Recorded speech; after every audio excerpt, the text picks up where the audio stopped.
Okay, Well, they sure are. we are going to start, as we mentioned last week, the laws of Shabbos. Okay. So today we're going to give an introduction to the concept of Shabbos, the laws of Shabbos, basically an introduction, okay, to understand what it's all about. Okay, Shabbos is called in the Chazal and our sages, it's called Yeseido Amunah, the foundation of belief. Yeseido Amunah is the foundation of tradition, the foundation of belief. By keeping Shabbos and realizing Shabbos, we're basically testifying that God created the world in 6 days and rested on the 7th. So by keeping Shabbos, we're testifying to the fact that Hashem created the world. If Hashem created the world, then He's the boss. Okay, so therefore, Shabbos is called a bris, a covenant between the Jew and Hashem.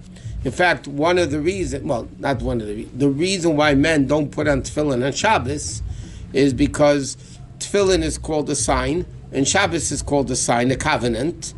And when you have the covenant of Shabbos, you don't need the covenant of tefillin. So therefore, Shabbos, you don't wear tefillin because you have the covenant of Shabbos by itself. So the observance of Shabbos, in fact, the Gemara says, it's interesting, out of all 4 capital punishments, there's stoning, burning, beheading with a sword, and choking. The worst of the 4 is stoning. By the way, it does not mean they put them against won't throw stones at them. That's not what it means. But that's not for now. Skila is the strictest of all 4 capital punishments. Somebody who desecrates Shabbos, publicly warned and everything, gets stoned, which shows the severity of Shabbos in a way that you actually get stoned. Somebody who is publicly desecrating Shabbos, that means he doesn't care, people watch him, he's not embarrassed, he just openly desecrates Shabbos, that person is considered a total goy, a total non-Jew. By the way, the heat, I put on the heat, so I know all the freezing people here, so I put on the heat. Thank you. Okay, now you can put on more coats. Now, somebody who openly desecrates Shabbos says it then like a god, meaning you can't count him for a minyan, you can't give him an aliyah. If he slaughters your meat, that's not good. If he touches your wine, it's not good. Exactly like a guy. To sidebar a little bit, today, and this is the way we hold, most of the codifiers say to people that don't keep Shabbos today, the late beginners, people that are not religious, they do not have the status of a Mechalo Shabbos B'Far Hesya. Mechalo Shabbos B'Far Hesya literally means one who desecrates Shabbos openly, which by definition means they learned about Shabbos, they know all about Shabbos, they know the severity of Shabbos, they know it all, and then they yet come and publicly desecrate Shabbos. There's a concept in halacha called, many dinim, called tinik shenishba. Tinik shenishba means a child, like the Cantonists, in Russia, the children were kidnapped as little babies, raised as goyim. So when now they're 25 years old, they know nothing about Shabbos. So you're not going to call them a desecrator of Shabbos. They just don't know about it. Mechalo Shabbos by definition means you learned, you know, and not only you know the severity of it, you really know all about it. And yet you openly desecrate Shabbos. So therefore, today's people that are not religious are called Tinik Shenishba. They're called the kids that were captured people that were captured as kids. They never learned. They don't know. So they're, What happens to someone who does now? Fry out. That means he was very firm. But most of them still never really learned the severity of Shabbos, the strictness of Shabbos, the holiness of Shabbos. They didn't learn it. And yes, sometimes it would be. Right. Okay.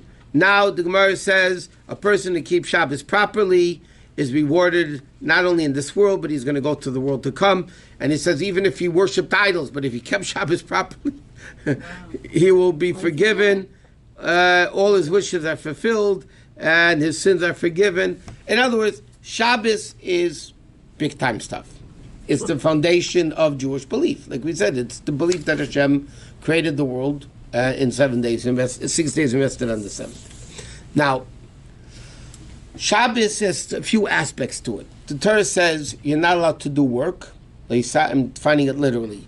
Leisasa melacha, you cannot do work. And the Torah also says tishbeis, you have to rest, which is a positive mitzvah to rest, a negative commandment not to do work.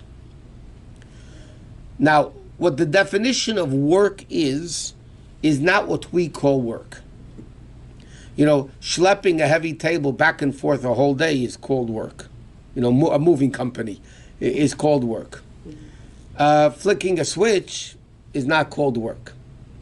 Yes, but when it comes to Shabbos, it's just the opposite. Flicking a switch might get you capital punishment, and schlepping heavy tables a whole day on Shabbos inside the house, you are transgressing a positive commandment of resting. You're not resting, but you're not desecrating Shabbos. Okay? Now, it's very simple.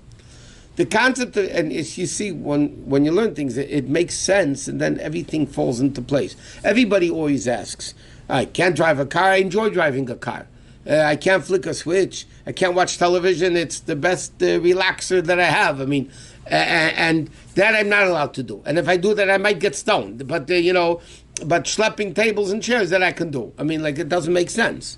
Of course it does make sense, because that's not what the word work means. When the Torah says don't do work, our sages defined the definition of work. When Hashem created the world, He didn't work hard. God didn't sweat at the end of everything of creation. So, it was a hard day today. Okay? How did Hashem create? He said, and it became. Right? Like we're saying, the Hu Amar, Vayei. God said, and it became. Vayom Elokim, God said, let there be light. God said, let there be heaven, let there be a sun. Okay. So, and Shabbos, God stopped. So the real definition of work is, again, following what Hashem did. Hashem didn't work 6 days in creation and rest on Shabbos. The real thing what Hashem did is He created 6 days and Shabbos stopped creating.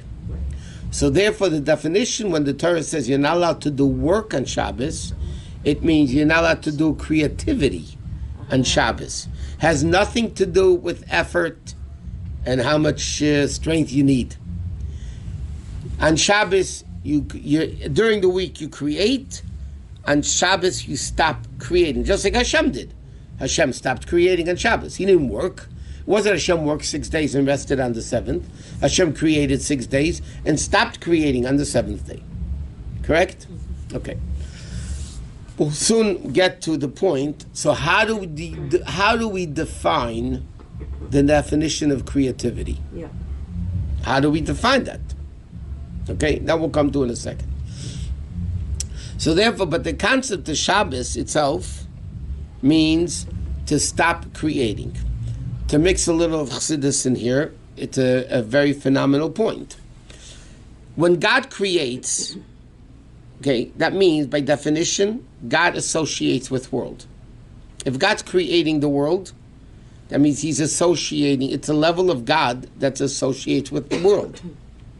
Hashem stopped creating, that means Hashem elevated Himself from the level of creation, of world, and He ran into the higher than creation level. Correct? Make sense? Hashem 6 days associates with world, therefore He's creating world. Shabbos, Hashem stopped creating. He's disassociating Himself from world, from the limitations and finite level of world. Hashem is going back to His infinite state.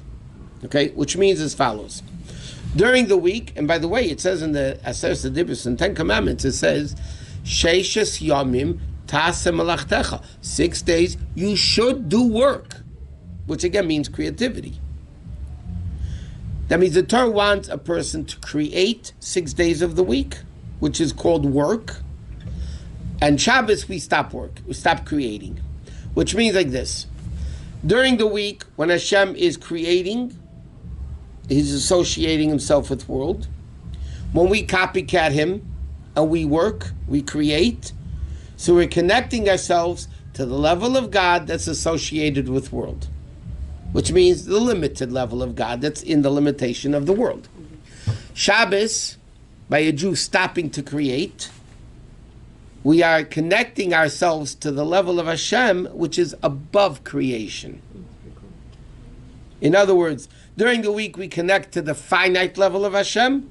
Shabbos, because we are doing what Hashem did, so therefore we associate ourselves with the level of God which is above creation, the infinite level of Hashem. Got it? Yeah. Clear as mud? Good. Okay, now, what is defined as creativity? So everything obviously was given to Moshe Rabbeinu on Har Sinai, but we learned it through the Chazal, through the sages, right? When Moshe Rabbeinu comes down from the mountain, after on Yom Kippur, it says, Vayakol Moshe kol hadas b'nei Yisrael. Moshe Rabbeinu gathered all the Jews together, and he said the following: 6 days work, on the 7th day keep Shabbos. And right after them, Parshas Vayakol, he goes into the construction of the Mishkan. Mm-hmm. What's the connection between Shabbos and building the Mishkan? So simply the Gemara says one thing, that on Shabbos you don't build the Mishkan. That means even though Moshe Rabbeinu is about to tell the Jews about constructing the Mishkan in the desert, nevertheless, Moshe Rabbeinu gives the introduction, you have to keep Shabbos. That's number one, what Moshe Rabbeinu is, the connection. Mm-hmm. But then the Gemara learns another connection. And the Gemara says, what's the connection between keeping Shabbos and the Mishkan? What was done in the construction and the functioning of the Mishkan is called creativity. What wasn't done in the Mishkan is not called creativity. The fact that the Torah, obviously this was given to Moshe Rabbeinu on Har Sinai, right? But where do we find alluded to in the Chumash? The fact that the Torah put Shabbos next to the construction of the Mishkan teaches us that what is the definition of creativity and work on Shabbos? Something which was done in the Mishkan. Okay? So the Gemara learns there are 39 malachos, 39 work activities that were done in the Mishkan. And therefore, they are forbidden to do on Shabbos. Okay? Right. Now, there's called... Thanks. Sorry. No, it's fine. So there's what's called, the Mishnah, to use the term of the Mishnah, Avais Malacha, mean Av Malacha, Father Malacha, main category work. And then there's what's called Tuldes, offshoots, which are similar to the Av. Okay, I'll give you examples in a minute. Is one more strict? No. Halachically, they're both biblically forbidden. Okay? Now, let's for a minute digress to understand what the similarity is. What's the punishment for desecrating Shabbos? Stoning. What's that? Yeah, I know. You're very good. You listen. Yeah. You don't always get stoned. Oh, Okay. thank you. If you did it intentionally, and you were warned by 2 witnesses, immediately prior to the act, you're not allowed to do this on Shabbos, and if you do, you're going to get stoned. Then the courts hear the case, and if they validated testimony and all that, the person is going to get stoned. What happens if a person did it intentionally, but no witnesses and not warned? No stone. No stoning, but Hashem kills you. You get kares. You die young. At least in the time of the Beis Hamikdash, you died young. Okay?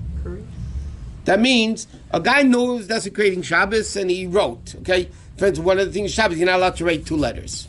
If you write 2 letters, see if a guy was about to write 2 letters and 2 witnesses came, kosher witnesses said to him, you're not allowed to write on Shabbos, and if you do, you're going to get stoned. The guy said, I don't care. And he goes, writes anyway. They're going to bring it to Bezdin, he's going to get stoned. If a guy himself in his house, nobody's around, he knows you're not allowed to write. And on Shabbos he goes and writes, so God will kill you, young. Now, there's a third category that's called accidental. And this is also a unique interpretation of the word accidental. Normally, when we speak in English, the definition of accidental means I'm leaning against the wall, and by mistake I bump into the light switch, and the light goes on. Yeah. That is called in English accidental. In Torah, that's not called accidental. Really? Okay.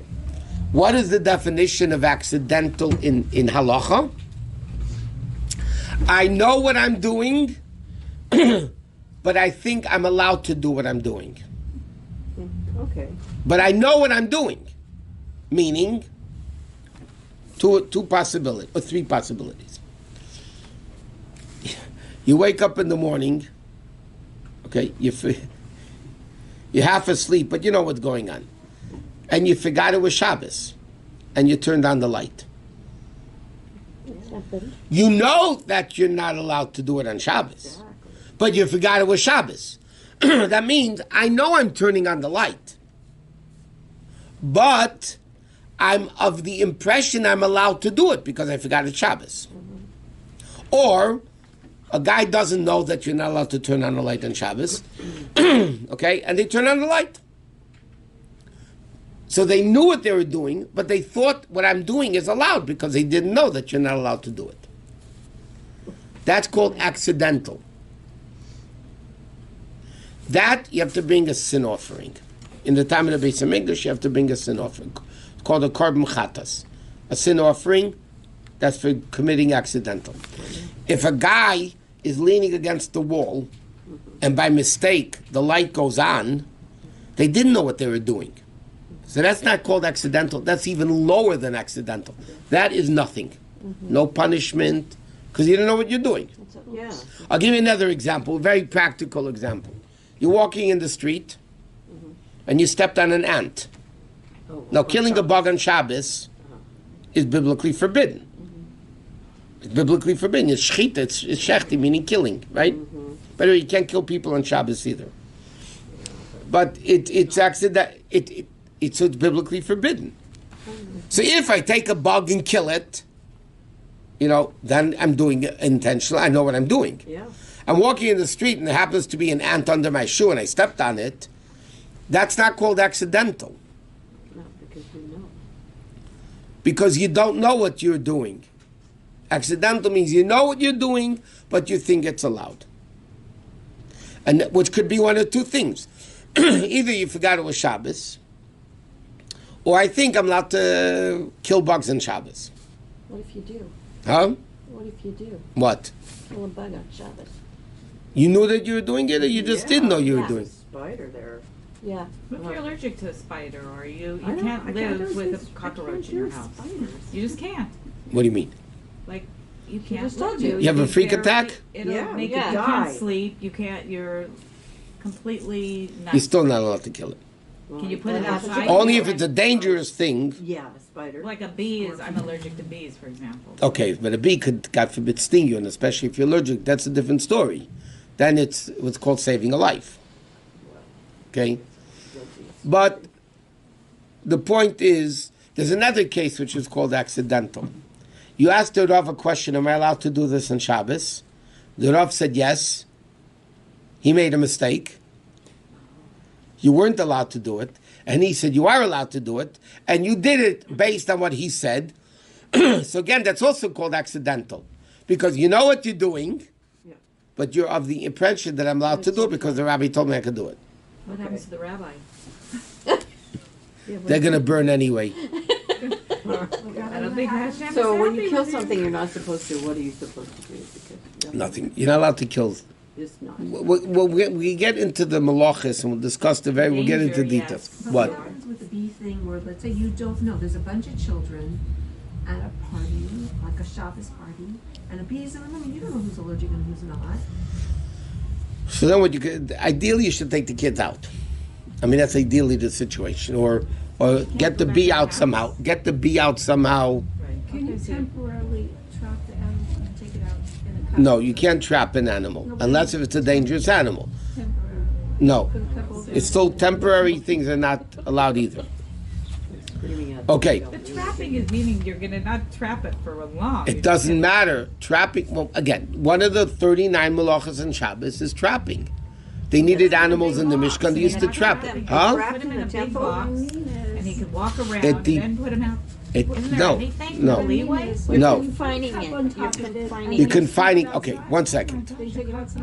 1 second.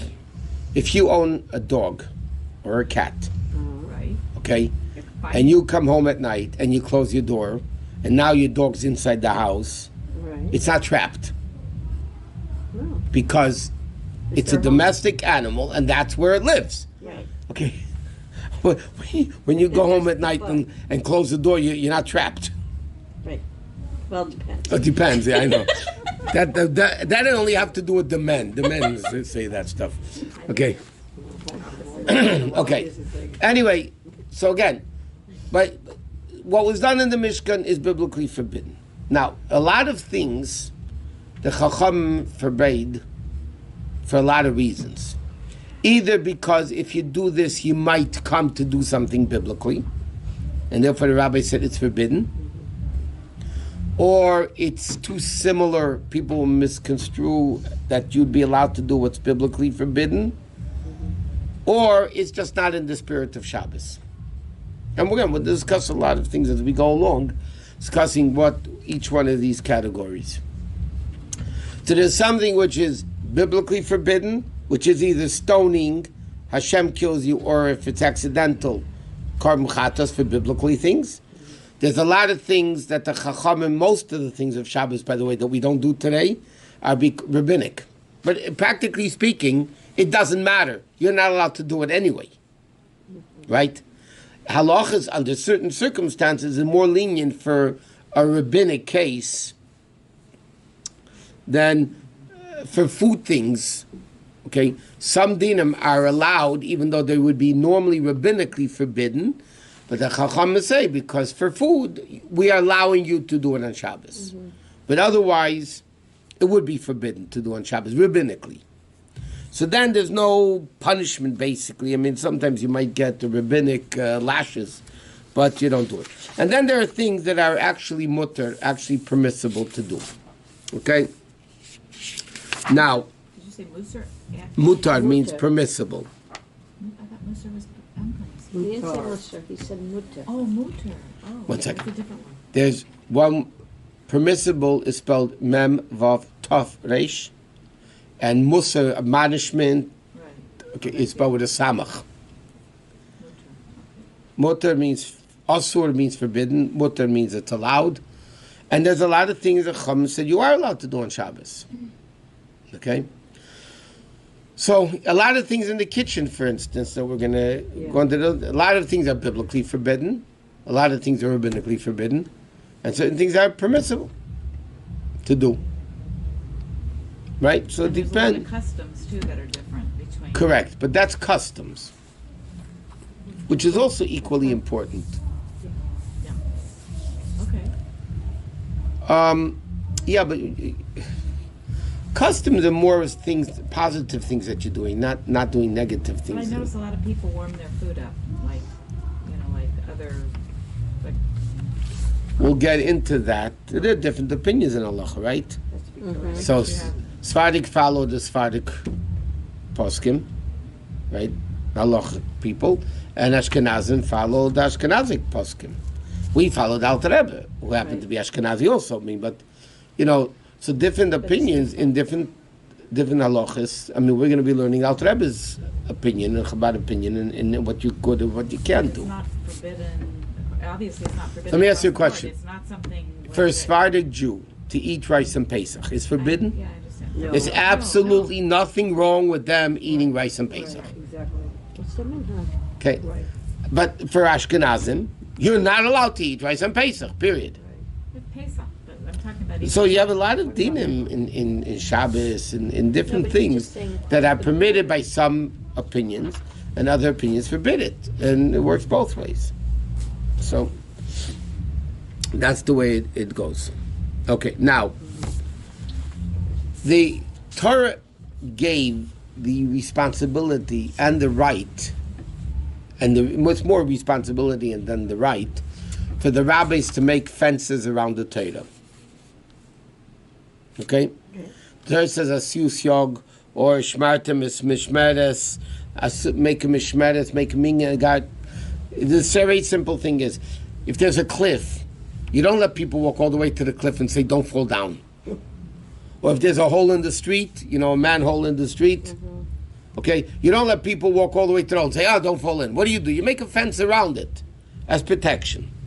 So, spiritually speaking, transgressing a commandment of the Torah is suicide, spiritual death.